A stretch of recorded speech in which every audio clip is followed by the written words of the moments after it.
Welcome back to Second Breakfast and our ongoing film discussions, bringing you the best thoughts, theories, and literary analysis this side of Ojai Falls, New York. What a delightful exploration of the female psyche this movie was. We had a wonderful time with this one. So this is Ojai, which we got to see a couple weeks ago in a mystery screening, and we've been chomping at the bit to be able to do an episode on it.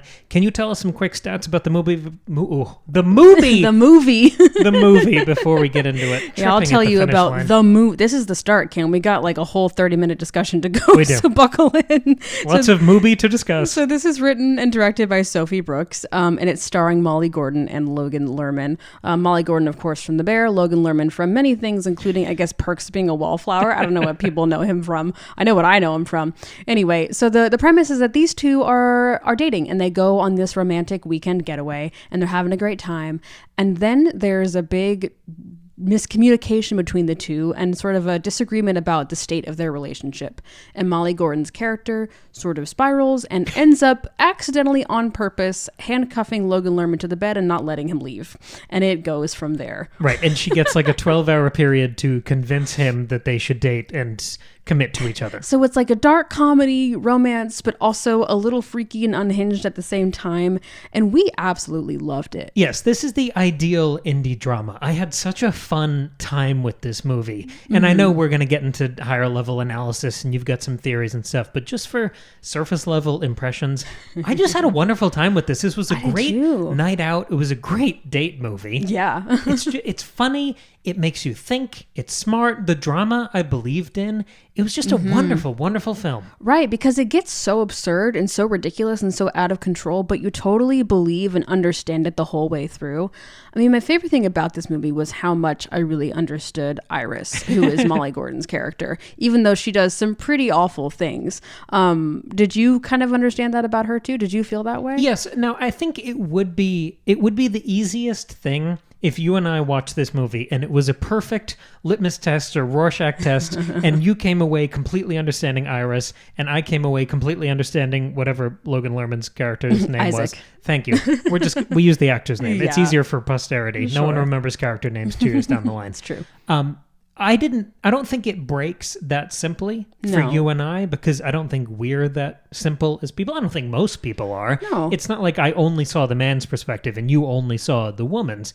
And just as a little caveat about myself and my life, I had the benefit of being raised as a twin with a twin sister. Right. So I experienced most of my upbringing kind of with those parallel tracks of seeing the response and the thought process of the male and female experience there. So I feel like I have some level of sensitivity and awareness that keeps me from only understanding the male side of any story I engage with. Sure. So no, I don't think it's that clear cut. I did understand both of their kind of sins, because they both did bad things. They both do bad things. I don't think it's worth kind of comparing them, because one of them breaks the law and one of them is just kind of a shitty way to date. Right.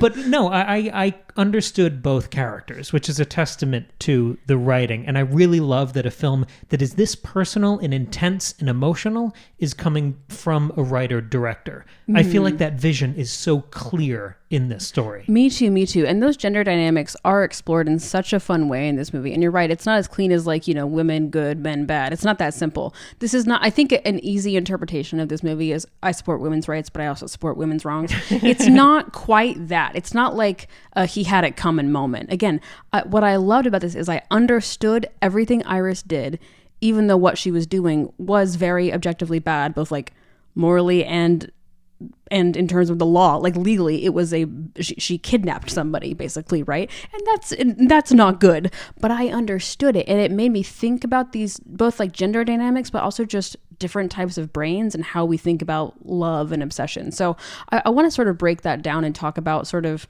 the idea of the crazy woman and what that means, and sort of this like unhinged and dark side of womanhood. I think it was really interesting. I think it's also worth noting that one of the more obvious cinematic comparisons to this movie is Misery, the Stephen King movie. It's the same premise. It's a woman kidnapping a man and chaining him to a bed and trying to control him, right? And of course, but they're sort of about different things, in that Misery is about fandom and Ojai is about love. But both of them are about obsession and control, and that's what I want to focus on. So we'll come back to Misery, so keep Misery in the backs of your minds. And we can say that is intentional. I saw a photo shoot of these two recreating Misery.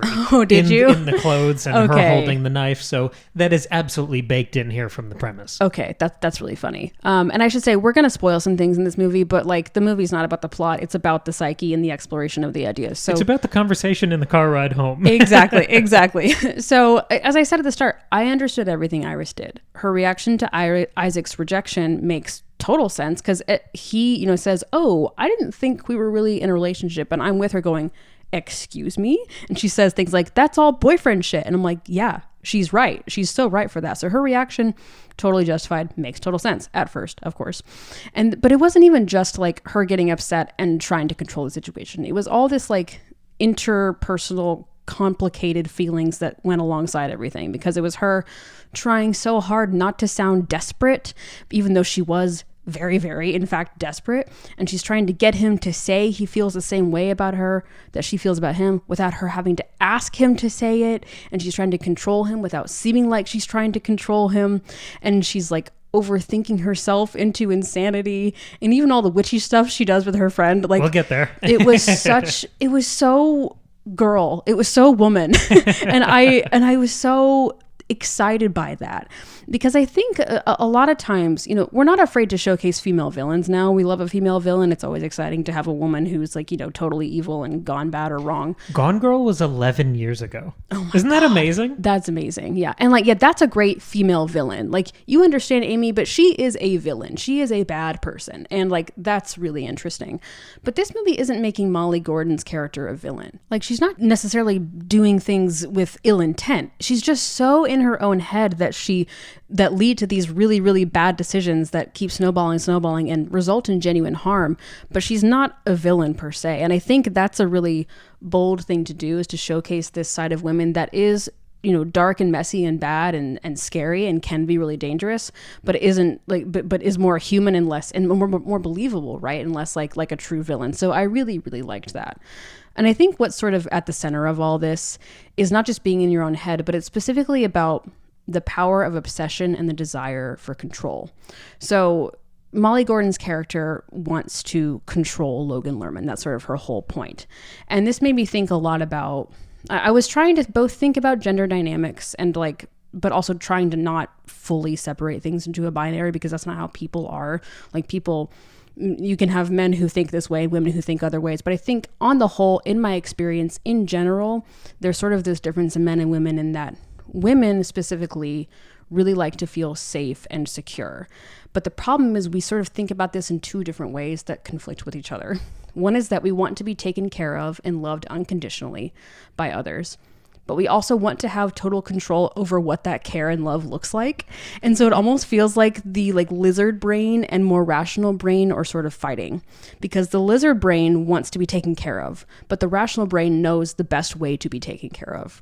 And so I think a lot of women struggle with the idea of men buying you flowers, right? So for example, a woman doesn't want to ask a man to buy her flowers, because then it's not his idea. Then she's asking him to buy them, and it's not him having the spontaneous desire to go buy her flowers, right? That's sort of the quintessential example of this. I want my man to buy me flowers, but I don't want to tell him, but I want to make sure he does it. So how do I make it his idea? So this movie feels like that idea, but escalated to extremity. And what that sort of interest in controlling how you are loved and how you are taken care of looks like is obsession. I mean, all humans obsess over things. That's a normal thing, and everybody wants to feel safe and secure. But I think with women, the obsession is overthinking, second guessing, and spiraling. I think in general for men, this obsession can look like action, whereas women, it's more internal and thought. Right? Does that sort of make sense to you? I think so, yeah. Yeah. And when you escalate into really dangerous things, for men, it's like a lot of actionable things that can cause a lot of harm. For women, it's a lot of internal things that can cause harm to ourselves, but also to others around us in our relationships. And so that's sort of what I'm thinking about here. And go ahead. Sorry. Yeah, it's interesting because the word you're using is control. Mm-hmm. And obviously that's what's under the surface, but it feels painful or somehow too vulnerable for them to use that word in their conversation. Right. Right? Because it's in the same way with the flowers, you don't want to have to ask. You want them to want to. Yes. The word that they use and the thing that they are on the surface arguing about is commitment. Yes. What do you make of the difference in terms and meanings and underlying universes of control versus commitment? I think for Iris, they're kind of the same. But the thing, she doesn't want them to be the same. That's the challenge, I think, for a lot of women is we want somebody to be unconditionally committed to us. We want somebody to love us and like only want to be with us and nobody else. But I want to make sure it goes the way I want it to. I want that commitment to look the way I want it to look. Because commitment and love can look 1,000 different ways depending on love languages and traditions and cultures and family upbringing and all kinds of things. But it's like women a lot of times have an idea of what they want that love and commitment to look like. And Iris knows what she wants that commitment to look like. But she wants to control it without it seeming like she's controlling it. It's very messy. It's really unfortunate for her and for Logan Lerman. And I liked her sort of, so I think this is sort of this like exploration of this on an escalated level, is if you could trap your boyfriend for 12 hours and show him how great it would be to date you, would you do it if it would work? Do you know what I mean? And I loved her being like, I'm going to make you French toast. And then her panicking going, what if he doesn't like French toast? Right? Like everything that happened was like a kind of thought that I think many other women have had in relationships, and even not just romantic relationships, but friendships, family relationships. Like we're so concerned with feeling loved and safe, but also controlling what that love and safety looks like without seeming as though we are controlling it. It's very messy. Yeah, human desires are usually illogical. Yes, exactly. Just as a kind of side note here related to what you're talking about, you and I have talked a lot about the difference between depiction and endorsement. Yeah. Obviously, you watch a movie and any work of art, it's wrong to assume that the thing depicted in the work of art is the author's belief or how they see the world, or, of course, that it's just a statement from them one to one. We've talked a lot about artist's intent being unknowable and usually irrelevant. Right. Did you feel like there was a level of empathy on both sides of this conflict? I see. Because the movie is very much from Iris's perspective. It's her story and her psyche. I mean, we as the audience can objectively see that what she's doing is wrong, and we see that through Logan Lerman's character. But I think a simpler movie would have made it just sympathetic to Iris. And I think, no, it is also sympathetic to Logan Lerman. I mean, he is, I think, really portrayed as a real shit, especially in the first half of the movie. I mean, not the first half. The first half, he looks great. He looks like this great boyfriend, and then it turns and he's not. And so that, I as the audience, feel betrayed alongside Iris. But I think as the movie goes on, you understand like, oh yeah, if I were Logan Lerman's character, I would be terrified right now, especially because she had the silly moment of saying, I wanted to stab my ex-boyfriend, like the way everybody says that, but it's also kind of alarming.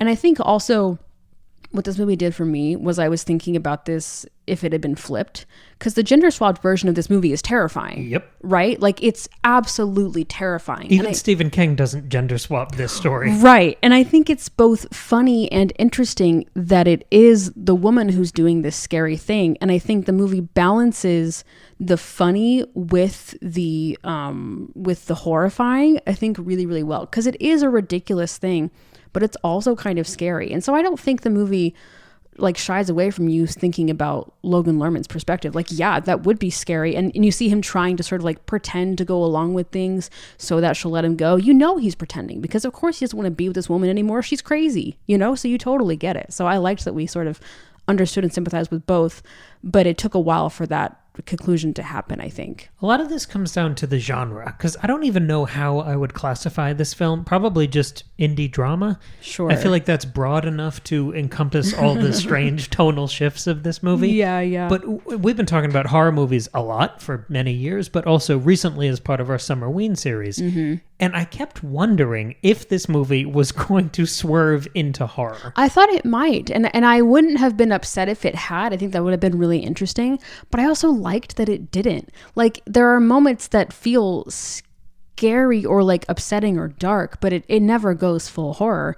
But I kind of liked that because I feel like it leaned into the absurdity. Not absurd in that this couldn't happen, but more isn't obsession so absurd? I think that's sort of what it was saying. Like, obsession can be scary, and it kind of does get scary, but it's more like it's so absurd. And I think it's even the fact that they, spoiler, kind of get together at the end is leaning into that absurdity. I really liked it. I think it's almost too grounded and character focused to be called satire.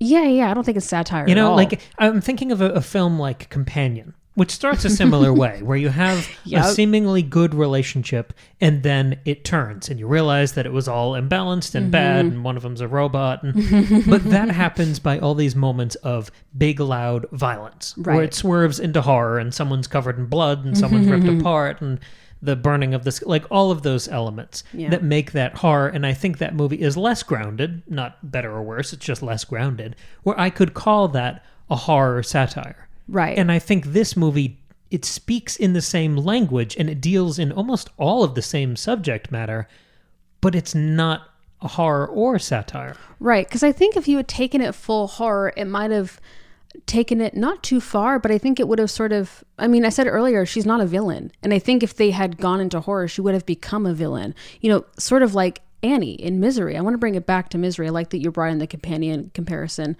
Funny enough, both female characters are named Iris in those movies, which is really strange. And starring, this brown-haired man. Anyway, but so if we bring it back to Misery, she is a true villain, right? Annie is not portrayed as somebody that you sympathize with. I mean, again, you understand her, and that just means she's a good villain. But she's objectively the villain of this story. And of course, what's his name? Paul is, James Caan is the hero of the story. He's the protagonist. But still, even with that, like, Misery is a different movie because it makes her more of the villain, but yet it's exploring the same idea here. Again, this desire for this power of obsession and how that leads into the desire for control.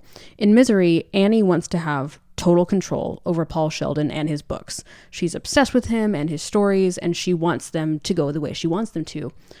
But just like Iris with Isaac, Annie wants this all to be Paul's idea.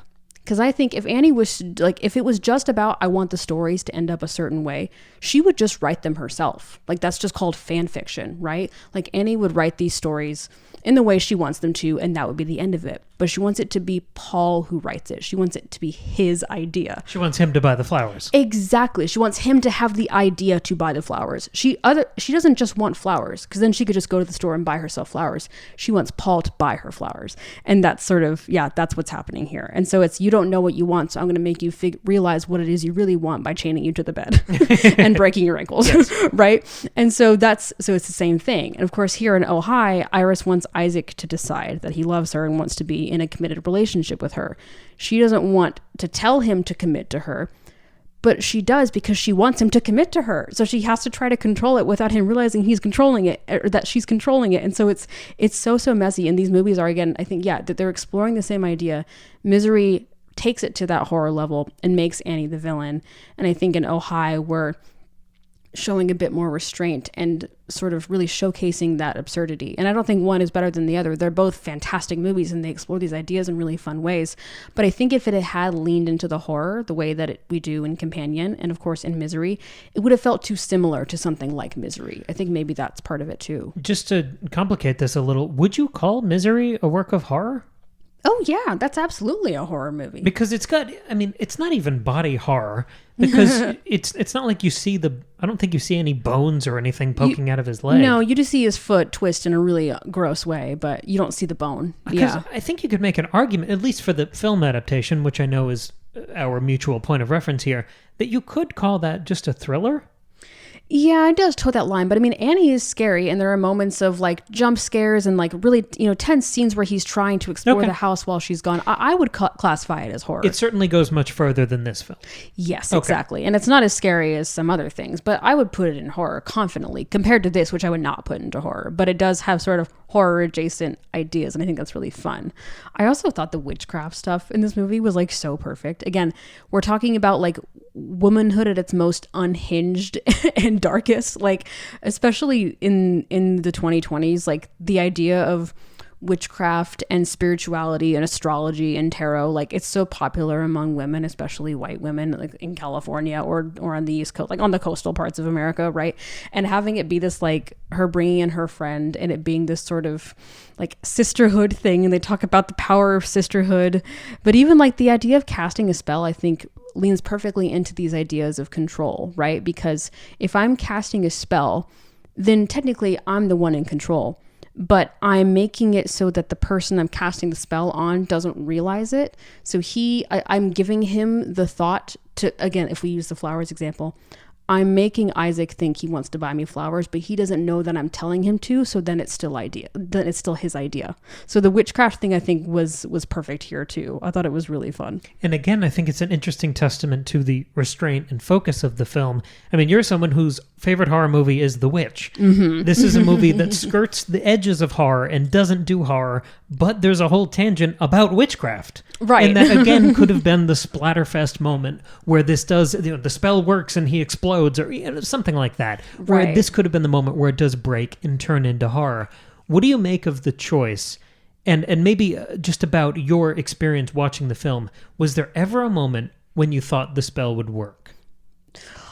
Only a tiny bit. Like, no, I really didn't, because the movie was, for the most part, pretty grounded. Like, there was nothing supernatural happening. I didn't get the sense that witchcraft could really work or exist here. But at the same time, like I said, there's an absurdity here and there's an escalation here that I thought I think I would have respected the movie a bit less if it had worked. I totally agree. But I also would have been like, okay, I wouldn't have been mad, but I'm glad that it didn't. I would have hated it. Okay. I think I would have felt the way I felt the first time I watched Longlegs. Oh, okay. Where it felt like that sort of elevation, and I don't mean elevated horror, I just mean it moving from what I thought was a crime thriller into a supernatural horror, where that didn't work for me. I see. I was so worried that the spell was going to work here, and so glad that it didn't. Yeah, okay. Did you find that you understood and like believed them getting together in the end? Yes, absolutely. I did too. I mean, honestly, it felt, and this is to pull to a discussion we just had over on Patreon as part of our Breakfast Buffet Roundup series. We talked about, it's a roundup, so we talk about a bunch of discordant different works of art, and one of those was the film Friendship, which is a really weird A24 comedy, and the humor didn't totally work, but for me at least, but I was taken by some of the character work. Yeah. And that is about Tim Robinson idolizing and sort of being obsessed with Paul Rudd as this neighbor. And at the end of the film, after he puts him through hell and stalks him and gets arrested and all that, there's this moment where you think Paul Rudd is giving him a little of that approval. The film ends with a hint of maybe these guys actually do have a relationship and a chemistry. I think the whole film worked better for me than Friendship did, but I think they both end with that flirtation, that little curl of the lip, the smirk that I find so powerful and suggestive in the ending of a story like this, where neither film will ever have a sequel. That is not the point. No, right. So I think as far as open-ended endings, that flirtation is perfect and potent. Right. I think I agree with you. That's really funny. And I think now that I'm thinking about it, if the spell had worked, it sort of would have been a justification of Iris's actions, right? Of like, well, yeah, sometimes if you go a little crazy, it will work. Like kind of the way that the Iris's mom on the phone call makes it seem like it could. She says, oh yeah, the day of our wedding, your father, I forget, got cold feet and tried to leave, and I convinced him to stay. But then Iris says, but y'all are divorced. So like we already know from the beginning that kind of thing doesn't work. Yeah. And so, or it doesn't work in the long term. And so I think if they had made the spell work, you're right. It would have been counter to that. I don't want to say message. That feels like it's preachy, but counter to that thesis, that idea. And so instead it's more Iris admitting that what she did was not okay.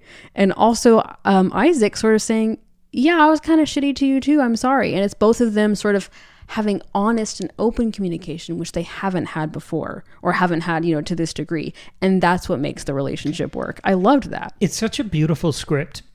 You were talking before about the moment where she's going to make him French toast. Mm-hmm. And she's so locked in and scared and adrenaline at that point, realizing that she's committing a crime. Yep. That you as the audience, because you're relaxed watching the film, you're laughing at most of this. Yeah, I'm not handcuffed to a bed right now. I'm fine. When she gets all nervous about not knowing what he likes for breakfast, we as the audience take away from that, yeah, because you don't know each other that well. Right. Uh-huh. And that should be, if she wasn't committing a felony, maybe a more rational, level-headed moment, she could see that, oh, maybe I don't know this guy this well. And yes, this is shitty what he's doing, but also, I don't know, maybe just cut my losses and move on. This wasn't what I thought, so I'll find someone who's better for me. And I love that she doesn't have that realization because he, at the same time, talks about his father cheated on his mother and he walked in on something. Yes, yeah. Where you can tell, oh, this is A to B. I can clearly see why this guy has issues with commitment. So you see all of the fodder like piling up around these people, all of the emotional baggage that they've never discussed, which is why they don't have that level of intimacy where they could make this relationship work. And I love that the film doesn't spoon feed that. There isn't a big monologue or breakdown conversation at the end where they do discuss those things. Right. Like the breakfast and the father and all that. And then they get together. Yeah. I like that would seem too simple and too clean cut. I like that that little flirtation at the end of maybe they do have something. It speaks to a more kind of elemental connection. Totally. And even so, like the build up, but before the twist, before the, oh, we're not in a relationship moment, their weekend at the house is so beautiful and lovely. But you're right. What it's highlighting is that elemental connection that they have. Attraction, but the X factor. But you're not really seeing them communicate. You're seeing them, show affection and interest, but you're not really seeing them have serious communication, capabilities. Because in that break, in the, oh, we're not in a relationship, we realize that the biggest thing that's like caused this problem is the miscommunication about exclusivity. Because Molly Gordon said something about, using condoms, and they talked past each other, and he didn't realize they were exclusive, and she didn't realize he didn't realize that. And so it makes them both really upset. And you're like, oh, you've been miscommunicating from the get-go. Yes. I don't think they've had real communication yet, because as part of this glorious pastoral weekend that they're having, they're almost following a script. Where, they're kind of playing pretend. They're playing roles where he's the,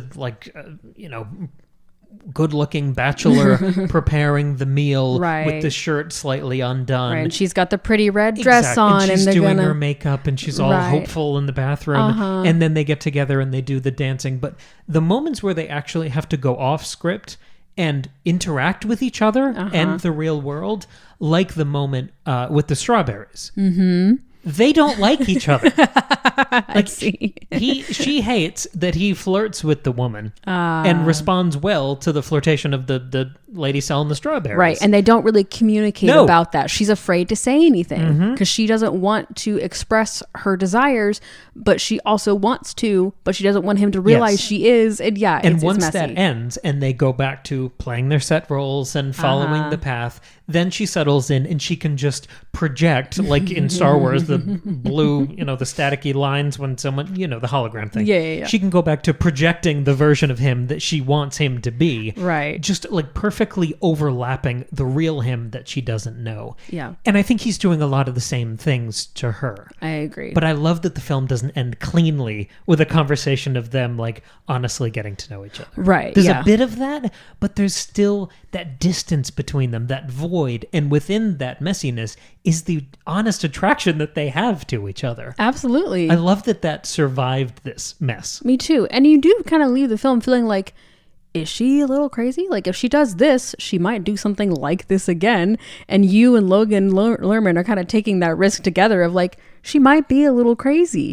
This something else bad could happen. This may not be the last, escalation that she has. And I think part of it is that the reason I'm really trying to double down on how much I like that the film preserves the messiness of the premise of the movie and that central twist is that I think everyone is a mess. I think all humans are messes. It's not just her. Right. It's both of them, and it's everyone in the audience. Exactly. That's what I was going to say is like, I like this movie so much because that level of obsession can make you feel crazy. Like when you are not sure what's happening in your relationship, when you're not sure of yourself, when you're feeling bad about yourself, when you're not expressing yourself the way you want to, when things are not going well, you feel crazy. Things feel insane and you like don't know how to get out of it. And that panic and that obsession and that spiraling makes it worse and worse and worse. And so I like that we don't leave the film being like, oh, she's cured. She's never going to obsess again, because of course she is. Right. And hopefully they'll learn to communicate better going forward, and he'll work through his commitment problems and she'll work through her chaining him to the bed problems. Right. But it's not just gone forever. And none of that is restricted to women or any one gender. Right. Yeah. It's, and to go back to your initial question to me of how I saw this movie, how I read these characters, I identified with a lot of her feelings and especially insecurities. Okay, yeah. I think maybe I'd prefer that word to obsession. Okay. Regardless of the felonies, that feels judgmental. We've just spent half an hour empathizing with these people. I want to be kinder. I say that because I think for many of us, our insecurities can feel so obsessive in our brains. But yes. But I recognized a lot of both of their insecurities. And I saw all of the on-ramps of how that can get worse. Yeah. And I loved that. Me too. I think a lot of these kind of movies, especially movies that are kind of about gender and kind of labeled as like date night movies or kind of tongue-in-cheek date night movies, if we're to use the branding that you and I have developed for Summerween, it's usually, I mean, if you watch us on YouTube instead of the podcast, you'll notice our little titling trends that we have. Sure. This would kind of be like the horror of obsession. Yeah. And underneath that is, of course, the horror of insecurity. And I love that, you know, the image of the iceberg where you see the little bit of ice above the water and then the massive iceberg underneath. I love that this movie's not just about the obsession. It's not just about Kathy Bates running around with a knife. Right. This movie is way more interested in all of the insecurity under the surface of the water. Absolutely, because you're so in her head for this movie and seeing all her Google searches and her conversations with her mom and the way she talks to her friend, like you see it all. And I loved her performing the dance. That was so funny to me. And that's why I asked the question earlier about depiction and endorsement. Yeah. Because this felt like a modern story for me. But I feel like it was born out of the mess and the stories and the conversations everyone has about modern dating. I feel like it was born out of that, and it staged a lot of those feelings to a degree of hyperbole, of course, because of the felonies and the witchcraft and all that. Right. But because it didn't wrap everything up in a bow, even more than the fact that it avoided all of the horror tropes and the blood and the gore, the fact that it didn't resolve this story makes it feel like an honest, true, whatever those words mean in art, depiction of the subject matter. Right, an exploration, right? Yeah. Not like this is what dating should be or shouldn't be. It's more like... It's not a treatise, right? Right, it's like this could be how it is, or this is my way of trying to understand it in a fun way. There was an interesting moment that I saw going viral on Twitter the other day, and it was from one of the Yellowstone type shows, and I muscled through most of that show, but it was a man lecturing a woman about how wind is bad or some alternate fuel. And you could tell, I always call that shit T-ball because I'm a writer and I can't stand that stuff. Okay. I call that T-ball, where the person who says the wrong opinion is like, that's not a character anymore. That's you with sock puppets. I and you're see. you're just setting up the punchline. Okay. You want the big strong man to come in and lecture the dumb woman who doesn't know about how energy works. That sounds fun. That's what I'm saying. Yeah. When I see that in shows, in movies, any of that T-ball stuff, I can't stand it. And I love that this movie wasn't prescriptive in that way. No. It wasn't a simple endorsement of either character, and it didn't even provide a solution. No. It was about the problems. It was about the insecurities. It was about these universal things that are never solved. In thousands of years of human existence, they haven't been and never will be resolved. And this was such a beautiful snapshot of the modern moment. Yes, absolutely. And we're saying this as people who haven't had to date since in like 10 years, 15 years. And we never had to date in this environment. No, I am so thankful that I've never had to download Tinder. It's never something that's had to happen to me. And I so sympathize with people who are dating now because it sounds awful and exhausting, right? And even as somebody who's not currently dating and is, in a committed relationship, I still connected with this movie so much. As I said, like, that's the power of this movie. So I'm really curious to hear from our listeners, if you've seen this movie, what you think about these ideas, especially if you're a person who's in the dating world right now. Like, I would love to hear that perspective, because again, I'm not dating. I don't know what that's even like anymore. So I would love to hear from the listener for sure. I have one thing, if you're done with the misery comparison. I wanted to talk about another film that, in a complimentary way, this film reminded me of. Oh, okay. Because Misery is the big one. Yeah. But the second one is Strange Darling. Yeah. And that is, for my money, the most delightful film of the 2020s. That was such a good movie. And that, I say that because that film is so gleefully unpredictable. It's a non-linear story. We did an episode on it. Please go check that out, just as a celebration. It was of the about film. a year ago. Yeah. And go watch that. Go rent it, because it will keep you on your toes. It's also one of the most beautiful films I've ever seen. Oh my God, it looks so good. On 35 millimeter. The colors are so rich, it feels like you've never seen primary colors before. Yeah, for real. It is stunning on that level. The performances are great. Another fantastic writer-director. It's just a beautiful, beautiful story. Check it out.